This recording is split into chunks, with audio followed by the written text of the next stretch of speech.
through supply chain arrangements and other commercial transactions. Eighth, ACA would improve its terms of trade with the rest of the world by adding value and earning higher values for its exports. Ninth, the AfCFTA will enhance benefits to consumers in Africa through lower prices of goods produced and imported from within the continent.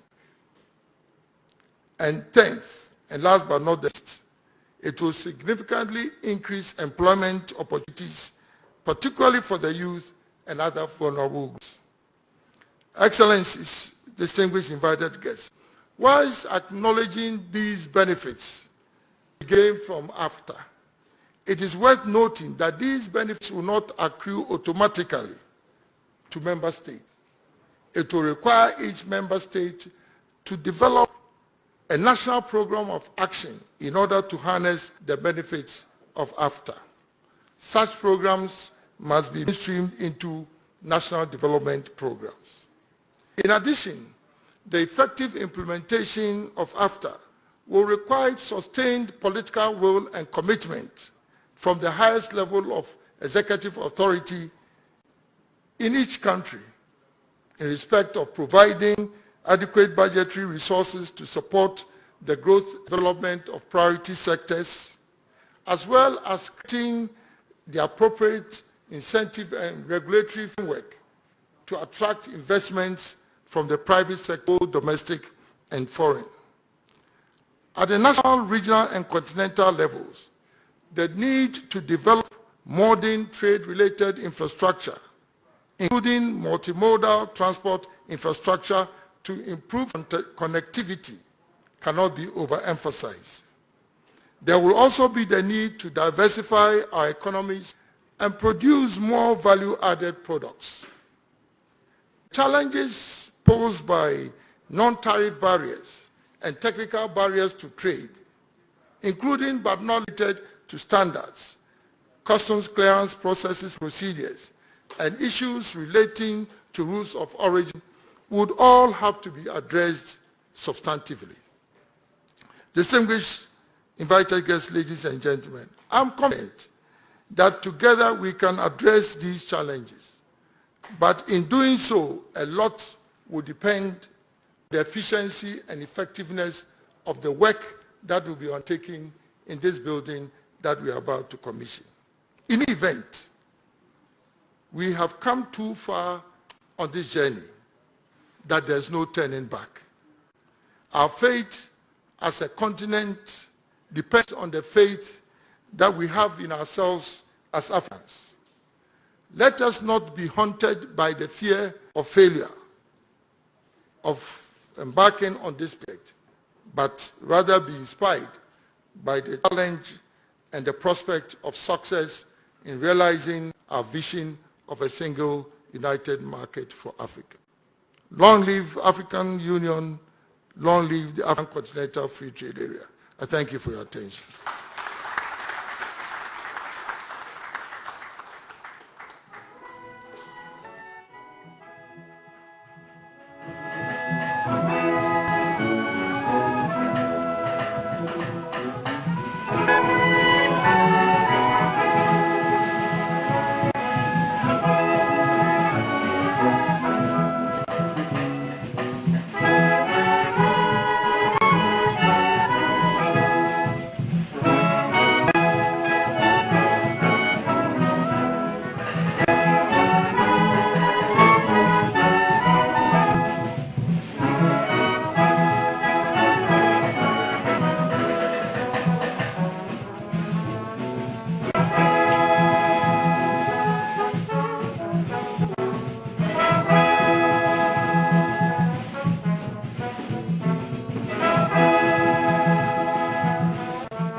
Et maintenant, mesdames et messieurs, je vous présente le président de la République du Ghana. Ladies and gentlemen, please welcome His Excellency Nana Addo Dankwa Akufo-Addo, the President of the Republic of Ghana.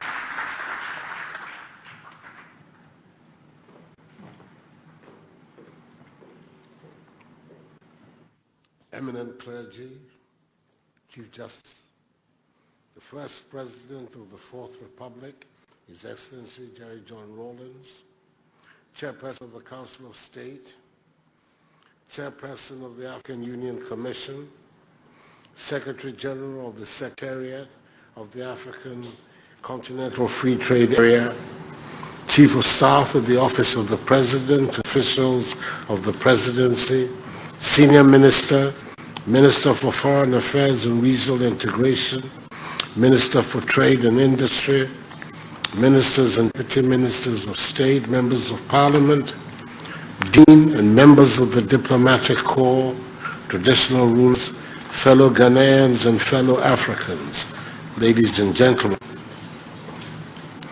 I welcome all who are coming from beyond our shores to our picturesque, vibrant capital city of Accra, particularly the Chairperson of the African Union Commission, His Excellency Musa Faki Mohammed. We're honored, sir, by your presence amongst us. I extend a hearty welcome, a word of welcome to you and all others, and I hope you're all enjoying your stay, the pandemic notwithstanding, amongst the people famed for their hospitality. When the African Union AU convened an extraordinary summit in Kigali, the capital of the Republic of Rwanda, on 21st March 2018, to adopt and sign the legal instruments for the establishment of the African Continental Free Trade Area, AfCFTA. There were many who did not believe African countries were ready to meet the required minimum threshold of 22 member state ratifications needed for the AfCFTA to come into effect. On 30th May 2019, a year later, after the minimum threshold was met, with Ghana and Kenya being the first to deposit on the same day their instruments of ratification with the AU Commission, the operational phase of the AfCFTA was launched as the agreement had become effective. A little over a month after this seminal event, we gathered in Niamey, capital of the Republic of Niger, on 7 July 2019, at the 12th extraordinary session of the Assembly of Heads of State and Government of the AU, where Ghana was selected by her peers to play host to the Secretariat of the African Continental Free Trade Area. Indeed, for a country generally acknowledged as the pioneer of modern Africanism, under the dynamic leadership of our first president, Kwame Nkrumah, a country whose people made great sacrifices to spearhead the struggle for the liberation of the African continent from colonialism, imperialism, and the racist system of apartheid. This is the first time in our 63 years of nationhood and in 57 years of the founding of the Organization of African Unity, OAU, the precursor to the AU, that we have the responsibility and privilege of hosting an important Pan-African institution. So today is an auspicious day for Ghana, and on behalf of the Ghanaian people and their government, I express our deep appreciation once again to the Assembly of Heads of State and Government of the AU for its decision.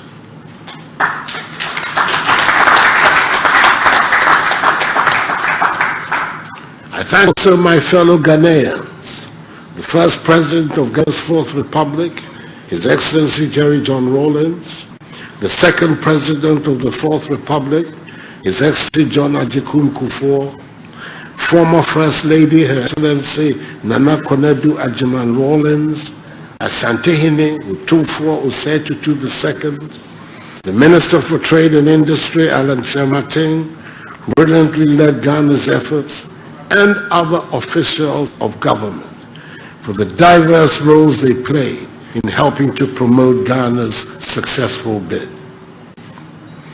Excellencies, ladies and gentlemen, in Niamey, I assure that Ghana, caretaker of the Secretariat, will put all the requisite facilities at its disposal so that it could run as a world-class organization. Indeed, as part of the hosting agreement, Ghana was requested by the Assembly to work with the AU Commission to ensure an expeditious and efficient process of establishing a permanent secretariat for the AfCFTA in Accra. Ghana has fully discharged all her obligations and commitments agreed with the AU Commission. And we are today handing over a fully furnished and befitting office space in a secured and easily accessible location within the business center of Accra as the permanent secretariat of the AfCFTA.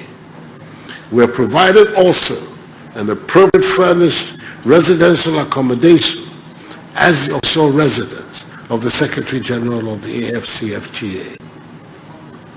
I have no doubt the coming into being of the African Continental Free Trade Area is one of the most important decisions taken by the EU. When you consider the fact the trade between African countries remains low, currently standing at some 16% of our combined GDP, compared to other parts of the world, like the European Union 75%, it is obvious that these very low levels of intra-regional trade constitute one of the defining characteristics of our continuing poverty. They hinder our prospects of bringing prosperity to our peoples. A large part of the growth and prosperity that we seek on the continent will come from us trading more amongst ourselves. We in Ghana believe that an increase in trade is the surest way to deepen regional integration in Africa. It will mean a rapid increase in the exchange of agricultural, industrial, financial, scientific, and technological products, which would significantly enhance our economic fortunes as a continent, create prosperity, and provide opportunities for employment for the broad masses of Africans, particularly the youth.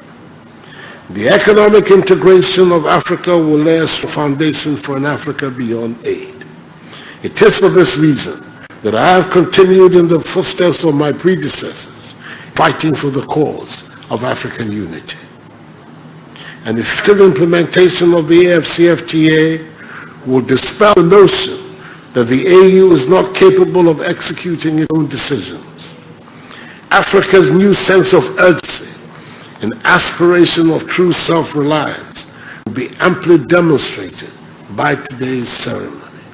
In this regard, I appeal to all member states who are yet to ratify the AfCFTA agreement to take advantage of the postponement of the day start of trading and to do so by December 2020 to enable us trade fully amongst ourselves so we can harness the benefits of the AfCFTA together. The pandemic has heightened the importance of the success of the AfCFTA. The disruption of global supply chains has reinforced the necessity for closer integration amongst us so that we can boost our mutual self-sufficiency, strengthen our economies, and reduce our dependence on external sources. We are now the world's largest free trade area since the formation of the World Trade Organization, and we must make it count. Covering a market of 1.2 billion people, a combined GDP of some 3 trillion United States dollars across the 54 member states of the AU that have signed up to the agreement, it will provide the vehicle for us to trade among ourselves in a more modern and sophisticated manner. It will offer a huge opportunity to exploit abundant wealth and resources of our great continent for the benefit of all our people.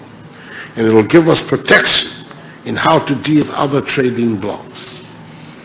So I urge member states to put in an extra effort to conclude all outstanding implementation issues for their adoption by the AU Assembly in the next Extraordinary Summit, scheduled for December 2020, to pave way for the smooth commencement of trading on 1st January 2021. As we welcome the newly elected first Secretary General of the Secretariat, Mr. Wamkele Kebetwe Meni, and his family to Ghana, I know that he is fully aware of the enormous task ahead of him and his colleagues who will be managing the Secretariat. Secretary General, a heartfelt akwaba to you and your family. Ghanaians always had a sense of special solidarity with South Africans, so you will be at home here. The AfCFTA Framework Agreement provides for a functionally autonomous, independent institution within the EU system. In upholding this and other provisions of the agreement, the Secretary General must work towards building a strong, efficient, and effective Secretariat with the capacity to implement the various trade rules in line with the text of the agreement to help build credibility and reduce trade policy uncertainty in the continent. The world is watching to see whether the Secretariat will indeed provide the springboard for Africa's economic integration and rapid growth. And I'm confident that under your tenure, it will. Mr. Secretary General, rest assured of the firm support of the government of Ghana for your work and activities. Before I conclude, let me commend highly the President of the Republic of Niger, His Excellency Mamadou Issoufou, current chair of ECOWAS, for the stellar work he has done in championing the African Continental Free Trade Initiative. No one has done more to ensure the coming into force of the AfCFTA than President Issoufou. Our posterity will reward his name accordingly.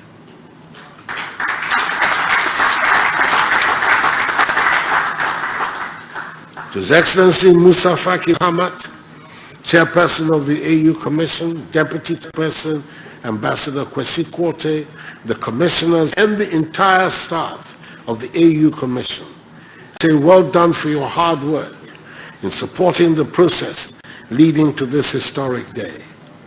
I end by congratulating and saluting my good friend, His Excellency Cyril Matamela Ramaphosa, President of the Republic of South Africa and current chair of the Authority of the Assembly of the AU, for the benign progressive guidance and supervision he has offered to make today possible.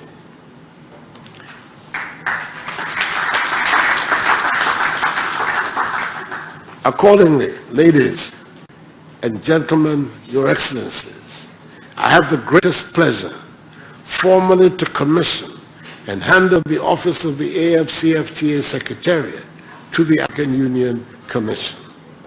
May God...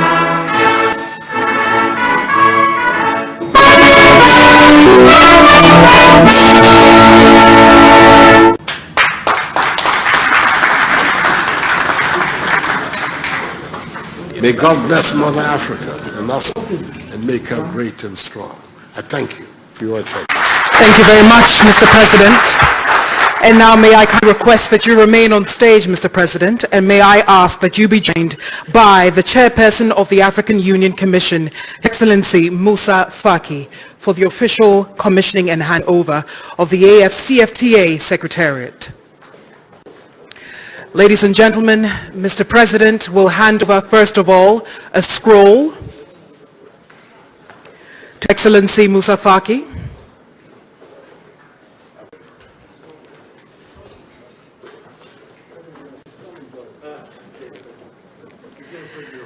Round of applause for the first handing over. And now, ladies and gentlemen,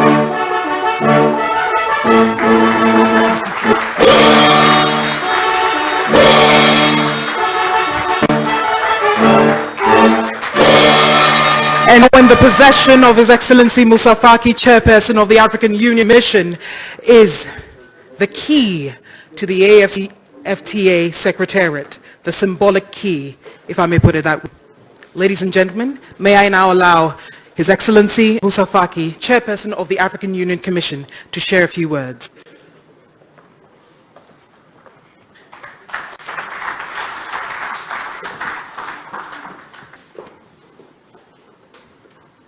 His Excellency Nana Akufo-Addo, President of the Republic of Ghana, His Excellency Ufo Mamadou, President of the Republic of Niger, His Excellency Cyril Ramaphosa, President of the Republic of South Africa and Chairperson of the African Union, His Excellency Jerry Rawlings, former President of Ghana, Excellencies, member of the Diplomatic Corps, His Excellency Wamkele Mene, AfCFTA Secretary General, Honorable Ministers, ladies and gentlemen.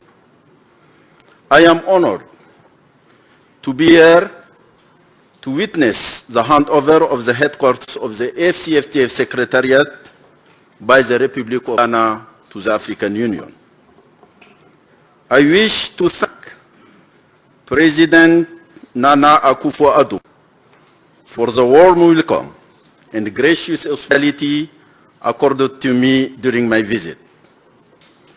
In the same token, I wish to salute his steadfast leadership in making the strong and legitimate case for the Secretariat to host it here in Ghana. This included contributing financial resources to ensure this important symbol of our union is ready today.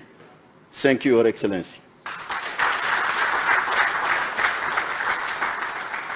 I also wish to pay special tribute to President Issoufou Mahamadou of Niger and champion of the flagship AfCFTA project.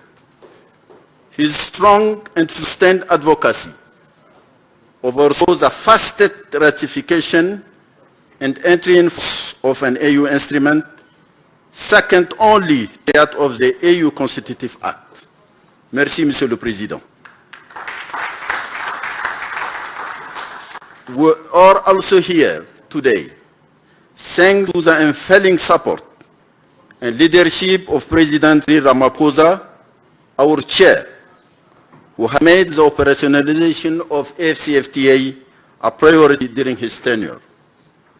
Indeed, today marks a historic milestone in the road to fulfill the vision of our founding father for continental integration that dates back to the inaugural session of the OAU in 1963, articulated more strongly by then President Kwame Nkrumah in his landmark speech. Excellencies, ladies and gentlemen, we stand here today despite a global COVID-19 pandemic that has caused major disruptions to global trade and the movement of goods and people. It is fitting that the Secretariat will have its home here in Accra. Ghana is a historical trading center for gold, cocoa and timbers and other valuable goods, and remains an important center of commerce on the continent and beyond. Accra is also and has always been a guardian of our collective Pan-African memory, not only as a home of thought, but also as a port of safety and freedom for fellow Africans fleeing persecution and for people of African descent seeking refuge or simply coming back home.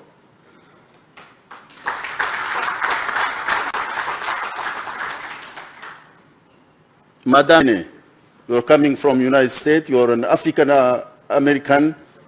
Welcome back home.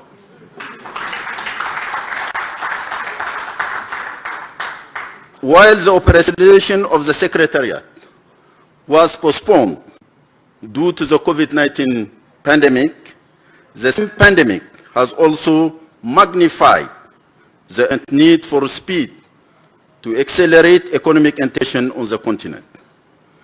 This crisis is negative impact on trade and the multilateral system is also an opportunity to rethink our value chains and reduce our reliance on traditional supply routes. To ensure we can absorb the negative impacts of future pandemics, we must integrate our markets, accelerate industrial development, enhance competitiveness to ensure a prosperous, peaceful, integrated future for our people. When COVID-19 hit, Africa took strong and early action to the surprise of many. We opened essential corridors to facilitate the transport and delivery of urgently needed equipment and first responders to member states. We also set up a pooled procurement platform of medical supplies for member states. And after CDC, the EU Agency for Public Health Services is ably coordinating the continental response. Africa demonstrated resilience and also a sense of cooperation and solidarity in the face of this common threat. Excellencies, ladies and gentlemen, it is the same spirit of unity that has brought us here today to this physical manifestation of a key economic Pan-African agenda that be led by Honorable Wamkele Mwene, whose vast experience, vision, and competence belies his relative youth. Congratulations, my brother. I am sure you will take care of this beautiful headquarters. I cannot finish without applauding African trade ministers, including Minister Alan Keretin here today, whose strong contribution, I remember, together with Foreign Minister Shirley Bush, was critical not only to Ghana's victory to host the AfCFTA Secretariat, but also for the success of the entire process.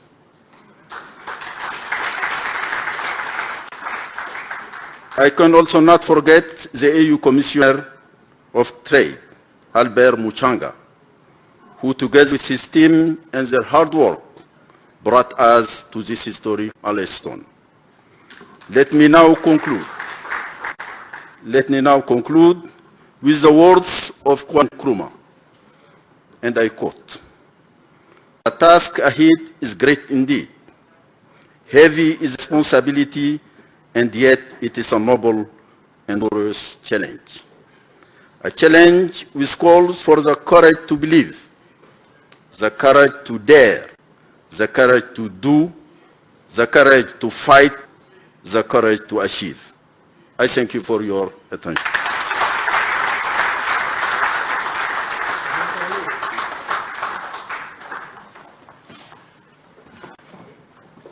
Ladies and gentlemen, our next speaker could easily be described as the strongest man in Africa, on whose shoulders this huge responsibility has just been placed. Please allow me, and a very welcoming and encouraging round of applause, allow me to bring to the podium His Excellency, the first Secretary General of the AfCFTA, His Excellency Wamkele Mwene.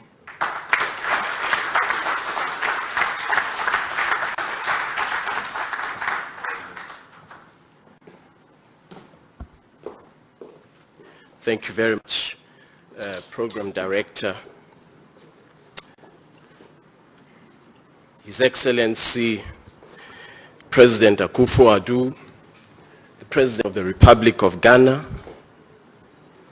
His Excellency former President Jerry Rawlings, His Excellency Mr. Musa Faki Mohammed, the Chairperson of the African Union Commission, Honorable Professor Okwe, Speaker of the Parliament of the Republic of Ghana, Your Lordship Justice Anini Wa, Chief Justice of the Supreme Court of the Republic of Ghana, Nana Otwa Serubuwe, Chairman of the 7th Council of State, Honorable Minister Botri, Minister of Foreign Affairs and Regional Integration, Honorable Minister Alan Cherry-Martin, Minister for Trade and Industry, Honorable Members of Parliament, Excellencies, Ambassadors, High Commissioners, traditional leaders, religious leaders, ladies and gentlemen,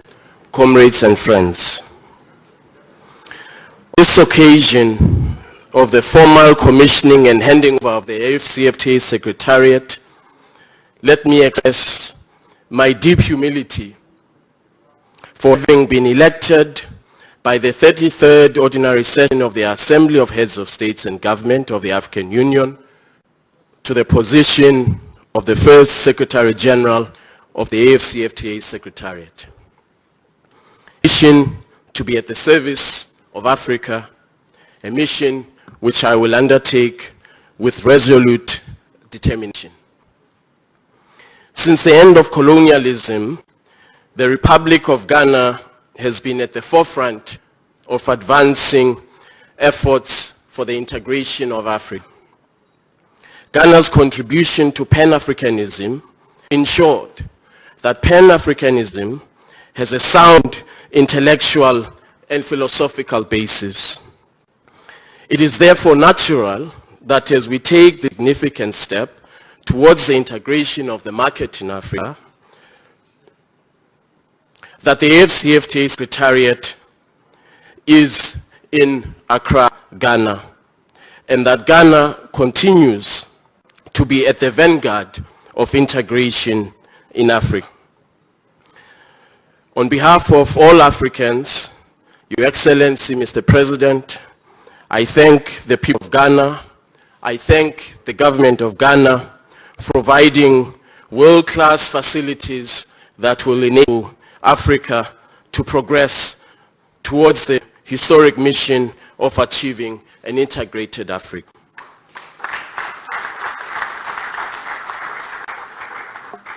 The Republic of Ghana and the people of Ghana, at great sacrifice, made an unprecedented contribution to the fight to end colonialism in Africa and the defeat of apartheid in South Africa.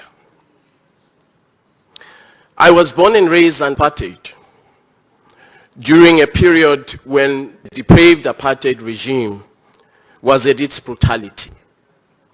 Through the Organization of African Unity, which was inspired by the leadership of Ghana, the continent declared that Africa shall not be free until the people of South Africa are themselves free of the shackles and bondage of apartheid.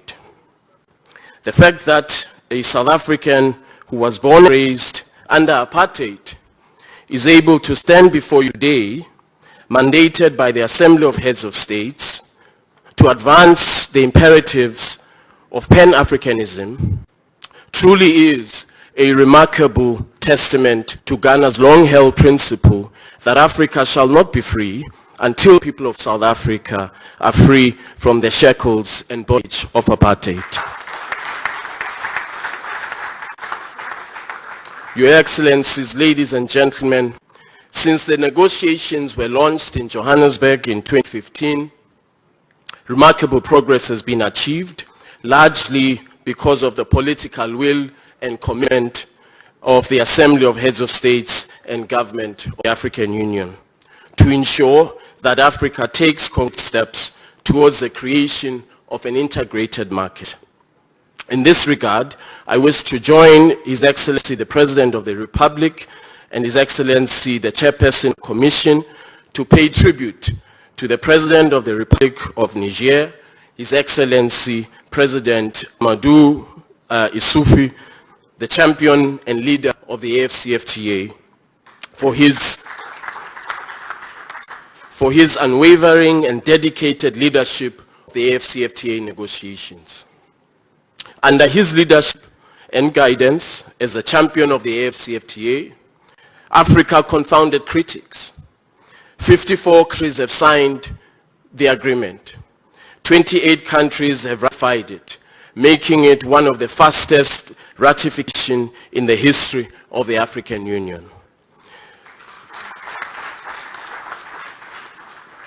Since my election in February 2020, His Excellency Musa Faki Mohammed and his team provided me with the resources and the support that I needed during the period that I was at Addis Ababa, waiting to transition to Accra. I thank him for his leadership and political support during this difficult time when it appeared that COVID-19 would obstruct our efforts. Merci beaucoup, mon grand frère. Through the leadership of the chairperson of the Assembly, His Excellency President Ramaphosa of South Africa, Africa was able to coordinate an effective public health, trade, and debt relief response to the COVID-19 crisis, thereby enabling the mitigation of the impact of the crisis. I thank the President for his leadership. I was here in Accra in 2012 as a senior trade official when we adopted the Boosting Intra-Africa Trade Action Plan and the Action Plan for AfCFTA negotiations, confront small lack of export specialization, underdeveloped regional value chains, of course, high regulatory and tariff barriers to intra-Africa trade, amongst other challenges. The result of all of this is a very low percentage of intra-Africa trade of between 15 and 8%, and as noted, an over-reliance on the export of primary commodities to traditional markets of the North. In other words, Africa continues to be trapped in a colonial economic model, which requires that we aggressively implement the AfCFTA as one of the tools for effecting a fundamental structural transformation of Africa's economy. We have to take action now. We have to take action to dismantle the colonial economic model that we inherited. AfCFTA is therefore a critical response to Africa's economic development challenges. It has the potential to enable Africa to significantly boost intra-Africa trade, to improve economies of scale through an integrated market. It has the potential to be a catalyst for industrial development, placing Africa on a path to exporting value-added products and improving Africa's competitiveness both in its own markets and globally. It also sends a very strong signal to international investors that Africa is open for business based on a single rule book, trade and investment. Your Excellencies, ladies and gentlemen, the AfCFTA signals that Africa is open for business and for mutually beneficial investment, thereby creating jobs and improving livelihoods. We're a market of 1.2 billion people. We have a combined GDP of 3.4 trillion US dollars. We boast over 400 companies that earn annual revenues of $1 billion or more. And according to Professor Larry and Acha Leke, writing in 2019 in the publication Foresight Africa, a Brookings Institute publication, African industries have the opportunity to double production to nearly $1 trillion within a decade, with 3/4 of growth coming from the manufacturing sector to substitute third country imports and meet increasing local demand in Africa. And of course, through the last half of the decade, 7 of the world's 10 fastest growing economies in the world were in Africa, according to the IMF World Economic Outlook database of October 2019. Indeed, Your Excellencies, this indicates that Africa is open for business. This is a period of unprecedented challenges to the global economy and the multilateral trading system on which the global economy is anchored. The multilateral trading system is under severe strain, largely due to what appears to be an abandonment of the rules that underpin it. This strain on the multilateral trading system has a risk of reversing the modest gains that we made in placing development at the center of the multilateral trading system since we launched the Doha Development Round in Qatar in 2001. Africa's response against this strain on the multilateral trading system must be to consolidate and advance our continental market integration objectives through the AfCFTA. And under the leadership of President Issoufou, as a champion of the African Continental Free Trade Area, our collective priority should be to rapidly conclude Phase 1 and Phase 2 of the negotiations of the AfCFTA in order to unlock Africa's full productive capacity. The ongoing COVID-19 crisis has ravaged global economic activity. It has severely disrupted trade and global supply chains. Of course, it has had a negative effect on public health. Africa should not despair and fall into despondency. From a trade perspective, we should see this as an opportunity. Through the AfCFTA, we have an opportunity to reconfigure our supply chains, to reduce reliance on us, and to expedite the establishment of regional value chains that will boost intra-Africa trade and secure Africa's productive capacity for generations to come. In this connection, in the last 4 months since I have been elected, I have already initiated very promising engagements with 3 of the world's largest automobile manufacturers with the view to establishment of automobile value chains across the African continent. I intend to extend this type of an engagement to include other labor-intensive sectors such as agro-processing. In this endeavor, the AfCFTA Secretariat shall work with our sister Department of Trade Industry at the African Union Commission, as well as our partners such as UNECA and Afreximbank, to advance Africa's industrial development objectives. We should be in no doubt, ladies and gentlemen, as much progress as we have made, there will be implementation-related challenges ahead. Substantial domestic policy reforms and alignment of national legislation with the AfCFTA shall be required in order to reduce barriers to intra-Africa trade. Transshipment of goods from third countries outside of the AfCFTA zone will be a significant risk. The AfCFTA Secretariat will work closely with customs authorities across Africa to ensure that through robust implementation of the AfCFTA rules of origin, the prevention of transshipment is an absolute priority. The AfCFTA must create jobs. It must not create job losses through transshipment of third country goods into the AfCFTA market. As the Secretary General, I committed to ensuring that the AfCFTA is effectively implemented such that there is shared and inclusive economic growth across the African continent.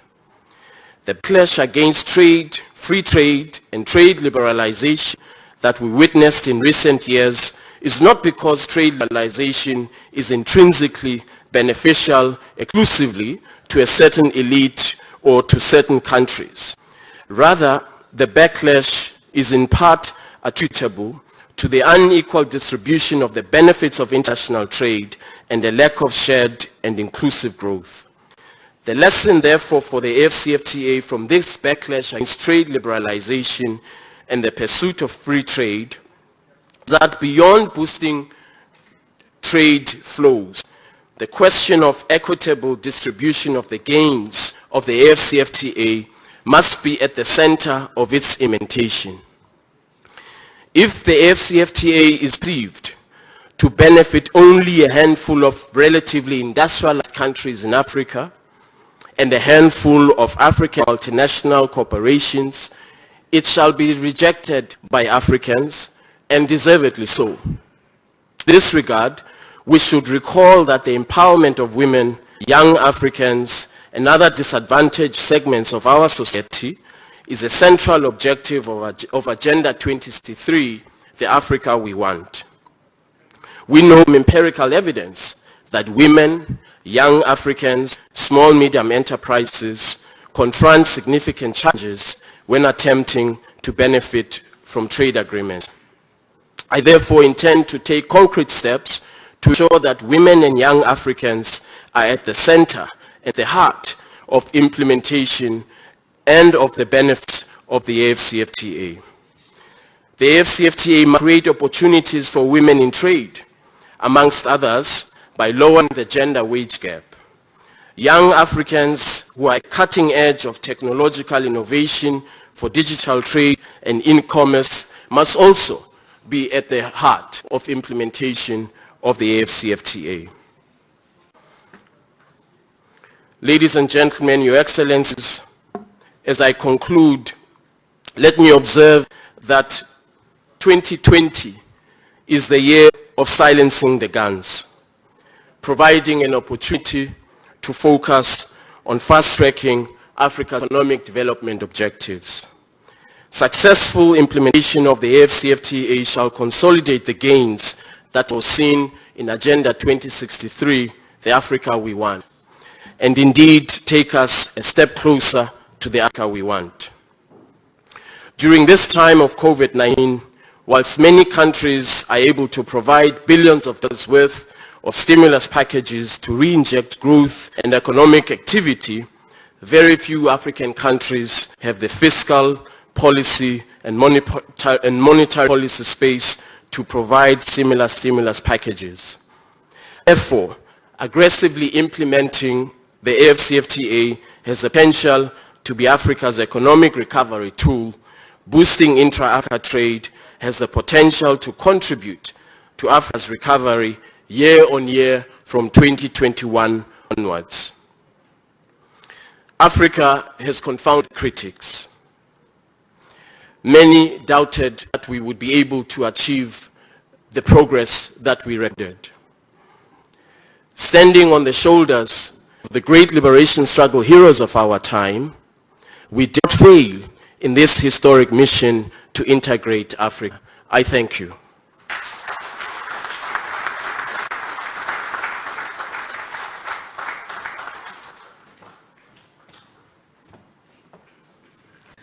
Ladies and gentlemen, may I ask for another round of applause for our first Secretary General of the AfCFTA Secretariat here in Accra, Ghana. And now, unfortunately, His Excellency Mahamadou Issoufou couldn't join us. However, he did send us his goodwill message. Please take a look.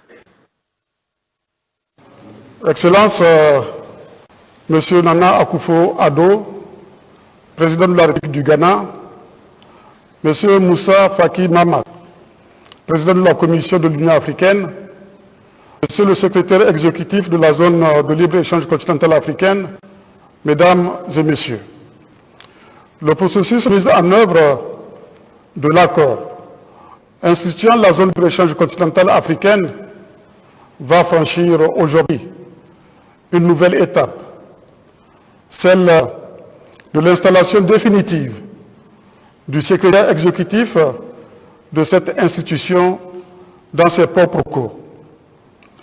En ma qualité de champion de la zone de libre continentale africaine, permettez-moi de me réjouir de cet important événement qui constitue un signe de plus que ce projet emblématique de l'Union africaine avance et poursuit inexorablement son chemin malgré les vicissitudes liées notamment à la pandémie Covid-19 qui affecte l'ensemble de la planète. Le 12e sommet extraordinaire de l'Union africaine, tenu à Niamey le 7 juillet 2019, a procédé au lancement officiel de la zone de libre-échange continentale africaine et a pris la décision Accra, capitale du Ghana, patrie du docteur Kwame Nkrumah, l'un des pères fondateurs de l'Union africaine, accueillera le siège du secrétariat de la zone de libre-échange continentale africaine. L'Afrique doit séir ou périr, avait dit l'éminent panafricaniste. En créant la zone de libre-échange continentale africaine, nous avons fait le choix de nous unir. En acceptant d'accueillir le siège de la zone de libre-échange continentale africaine, le Ghana reste fidèle aux convictions de ce digne fils de l'Afrique. Plus des fonds nécessaires au démarrage de l'institution, le président Nana Akufo-Addo, en mettant gracieusement à la disposition de notre organisation continentale, l'Union africaine, un immeuble de grande ligue pour abriter le secrétariat de la zone de libre-échange continentale africaine, traduit en actes la volonté du peuple ghanéen à rester un des porte-flambeaux de l'intégration africaine. En ma qualité de champion de la zone de libre-échange continentale africaine, je tiens à l'en remercier et à remercier le gouvernement et le peuple ghanéen pour ce geste généreux, témoignant de l'engagement du Ghana en faveur d'une intégration véritable du continent.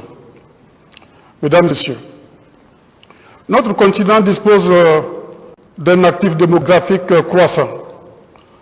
Pour transformer cet actif démographique en dividende économique, il faut non seulement soigner, éduquer, former sa jeunesse, mais aussi fournir des emplois aux 10 à 12 millions de jeunes Africains qui arrivent chaque année sur le marché du travail aujourd'hui.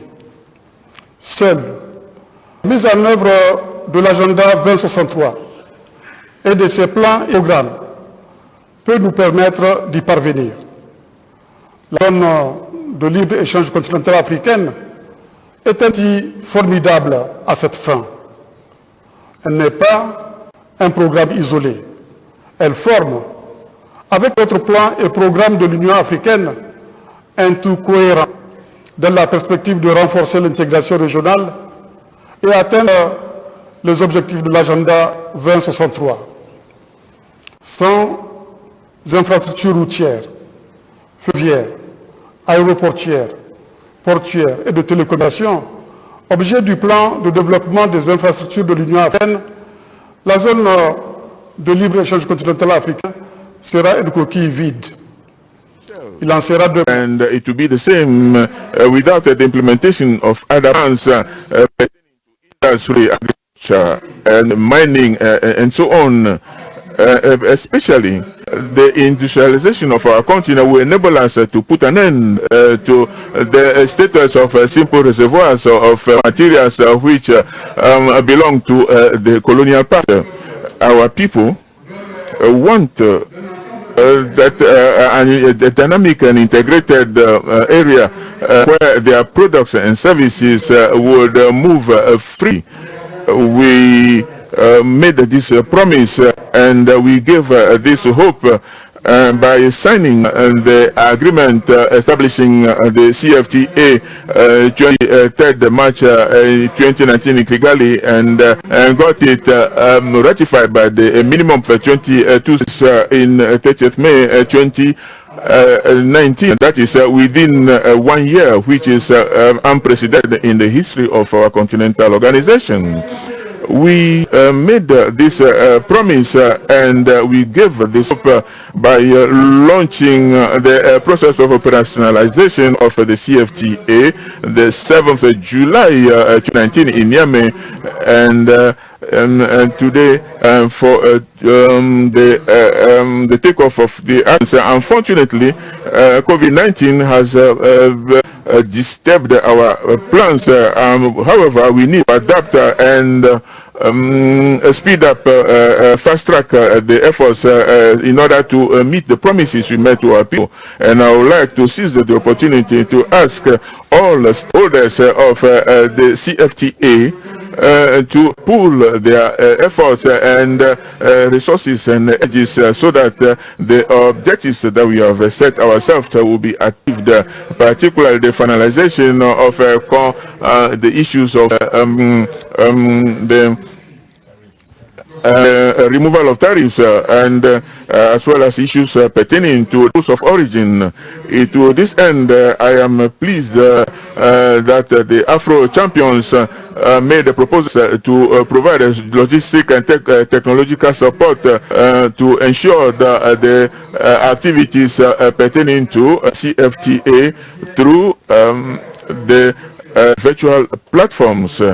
Our ministers and negotiators and specialists to seize the opportunity for this offer by Afro champions to organize virtual meetings and take the necessary measures so that the relevant activities could be carried out and so that the transactions of the CFTA could effectively take place. The Secretariat of the CFTA should be assigned the necessary budget and recruit the necessary personnel so that the work can go on. I know that the president of the AU Commission, Monsieur Faki, knows what to do, and I hereby salute him for the work he's been doing. Ladies and gentlemen, I would like to exhort all of us to maintain a sense of unity and solidarity and dignity as cardinal African values which we have inherited from the founding fathers of our organization. Let us remain committed and resolutely determined to pursue the process of the operationalization of the CFTA and other programs and plans of Agenda 2063. Thank you for kind attention. And now a goodwill message from His Excellency Cyril Ramaphosa, President of the Republic of South Africa, will be delivered by Her Excellency, the South African High Commissioner to Ghana, Madame Lulu Sinkwana.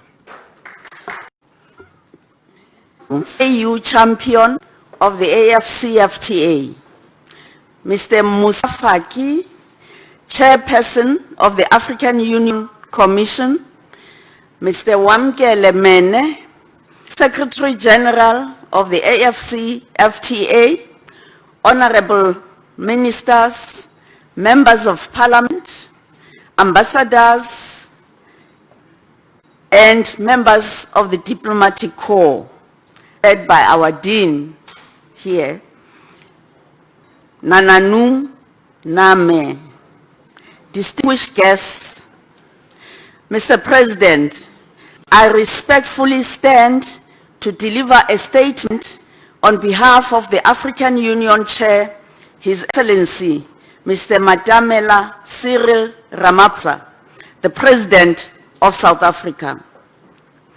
A statement reads as follows. Excellencies, allow me first of all to congratulate the President of Ghana, His Excellency Nana Akufo-Addo, for hosting the AfCFTA headquarters, as well as the Secretary General, Mr. Wamkele Nene. His other name is Kiabetswi, Mr. President, which means I have been given. When you have son, you give him a piece of land to there, and it is Sutu Kiabetswi. He says, I've been given Kiabetswi. And then his second name is Khosa. It means Wamkele. He has accepted.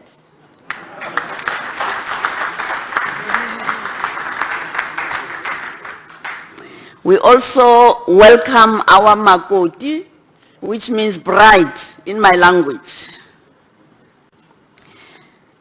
Mr. President, on behalf of the African Union and the entire continent, I express our profound gratitude to the government and people of Ghana for generously honoring the building and residence which house the AfCFTA, and Secretary General.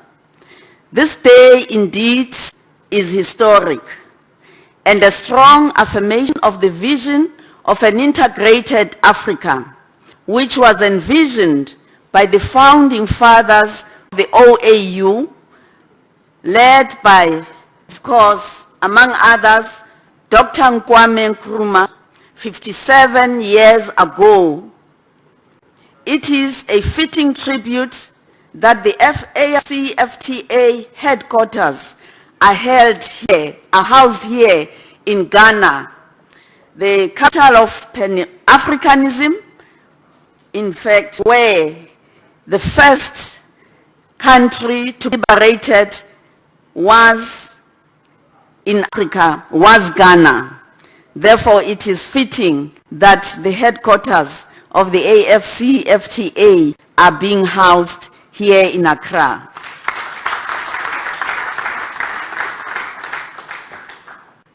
I want to reassure you, Mr. Mene, of the Chair's unwavering support as you execute your responsibilities of promoting the successful implementation of the AfCFTA as entrusted by you by the continent. Mr. Mene, you are facing enormous challenges ahead, but they are not insurmountable. When successfully implemented, the AfCFTA will be a huge milestone towards the realization of Agenda 2063, the Africa we want. As AU Chair, I also wish to assure you of the AU's commitment to the successful implementation of the AfCFTA as a practical contribution to the economic development of Africa. We welcome the progress achieved thus far in the implementation of the NAMI decision of July 2019. We also acknowledge the challenges that still exist in negotiations at the moment, in particular around the issue of rules of origin and trade offers, as well as trade-in services. We are confident that through your leadership, the determination of the AU member states, all bracketed issues should be resolved soon. We remain concerned about the impact of the global pandemic that the global pandemic caused on the continent. That is COVID-19, the COVID-19 virus, which resulted in thousands of fatalities. The COVID-19 pandemic arrived at a moment when prospects for many African countries were promising. At the beginning of 2020, Africa was on track to continue its economic expansion, with growth projected to rise from 2.9% in 2019 to 3.2% in 2020 and 3.5% in 2021. It is also equally important to state that important gains are being registered in poverty reduction and health indicators. We are witnessing unprecedented embracing of technology and innovation across the continent, particularly by young Africans, acting as early adopters of new platforms such as mobile money, which we call Momo here in Ghana. Distinguished guests, progress has also been made with respect to political unity and economic integration. The entry into force of the African Continental Trade Area in May 2019 promised to boost Africa trade by as much as 25% by 2040. Excellencies, we've all agreed that peace and security on the continent is a prerequisite to sustainable economic development. Accordingly, we must continue our efforts to silence the guns so as to achieve the Africa we want. We have decided to also prioritize infrastructure development to ensure seamless transportation of goods and services as we increase trade amongst ourselves. Furthermore, it is important to note that Africa enjoys some of the highest global returns on foreign direct investment. Several inclusive elections are increasingly the norm for many African countries, many of which are due now in 2020. At the same time, as with other regions of the world, Africa faced important challenges. It was not on track to achieve goals of the 2030 Agenda and Agenda 2063. Our progress is undermined by weak governance, environmental degradation, lack of economic diversity, and humanitarian and conflict situations, among others. The pandemic necessitated the postponement of the July 20 start date of trade under this AfCFTA, which delayed the promise of opportunities for new exports, jobs, investments in infrastructure and financing for Africa's development. The huge economic effect of the crisis has led to exchange rate depreciations and a projected decline in Africa's GDP.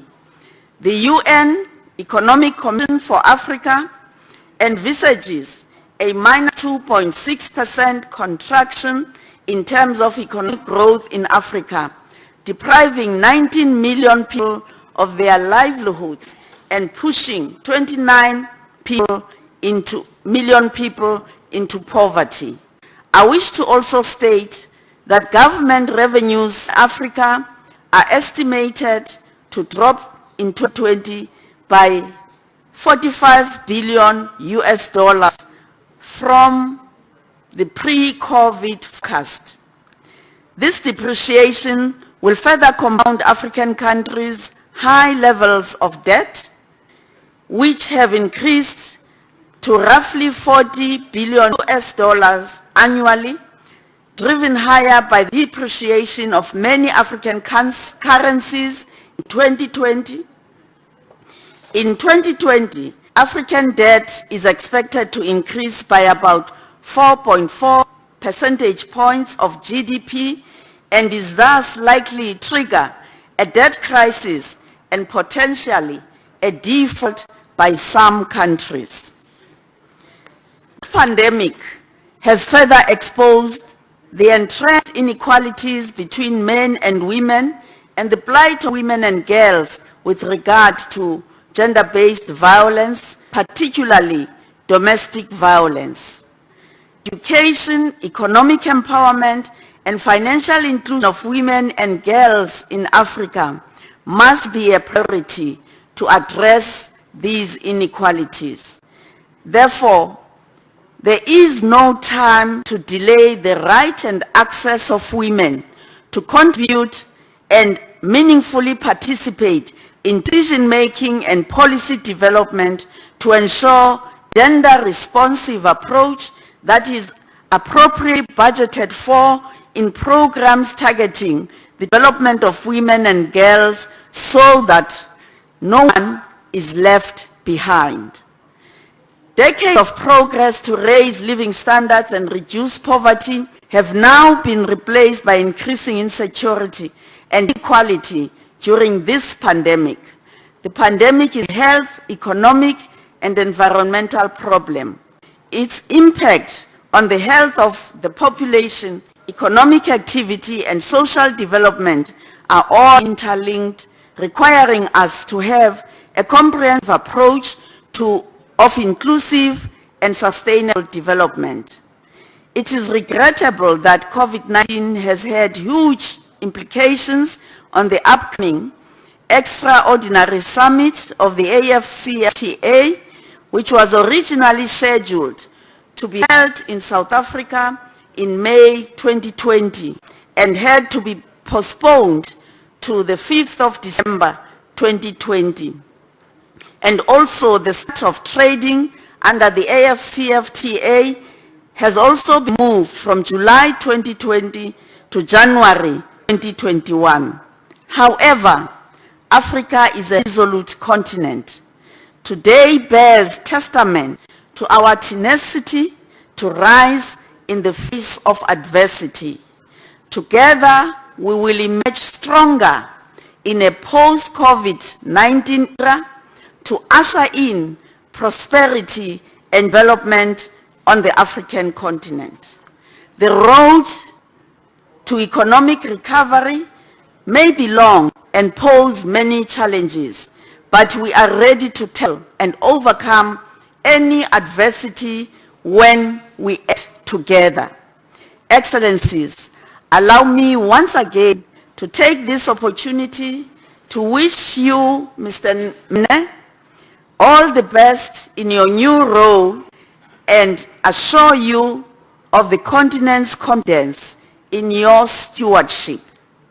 In conclusion, as Chair of the African Union, I thank you, Mr. President, for your exemplary leadership and generosity in hosting AfCFTA Secretariat in Accra, Ghana. Medas, Siyabonga. I thank you.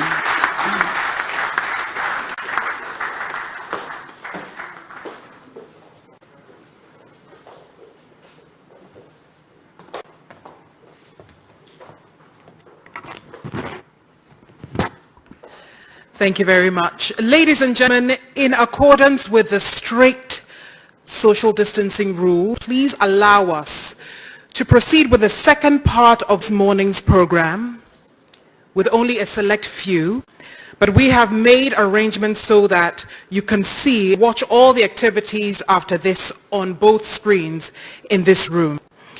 Ladies and gentlemen, we now proceed with the inspection of the AfCFTA Secretariat offices with the VIPs. If I may have His Excellency President of the Republic of Ghana, along with his 4 esteemed guests on the stage, also joined by the ex-President of the Republic of Ghana, His Excellency Jerry John Rawlings. If I may have Chief of Staff, the Chair, Council of State, Chief Justice, and also have Otumfuo's representative here today, joining His Excellency the President on this tour of the AfCFTA Secretariat offices. After that, the distinguished team, so to speak, will move outside where there will be a hoisting of AU and Ghana flags, a photo session, and we close the program officially with Ghana's national anthem. So, Mr. President, if I may kindly request that you be joined by your VIPs on stage, as well as the ex-President of the Republic of Ghana, President Rawlings. May I have the Dean of the Diplomatic Corps also joining this esteemed group to do an inspection of the AfCFTA Secretariat. If I may kindly request that everybody else remain seated. The activities will be beamed on the screens. If I may kindly ask that everybody else remain seated. Mr. President will be joined by the Chief of Staff, Chair, Council of State, Chief Justice. Of course, he has been joined by His Excellency, the President, the ex-President, Rawlings, and of course, Otu's rep as well.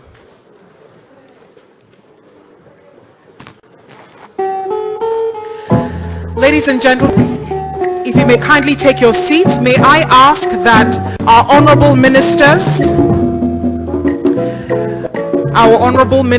MPs, African ambassadors, CEO of GIPC, CDS and IGP, join the President outside where the flags shall be hoisted and the Ghana national anthem be played. So I may ask our honorable ministers, our MPs, African ambassadors, GIPC CEO, CDS, IGP, and our elders to join us outside where the hoisting of the flags shall take place.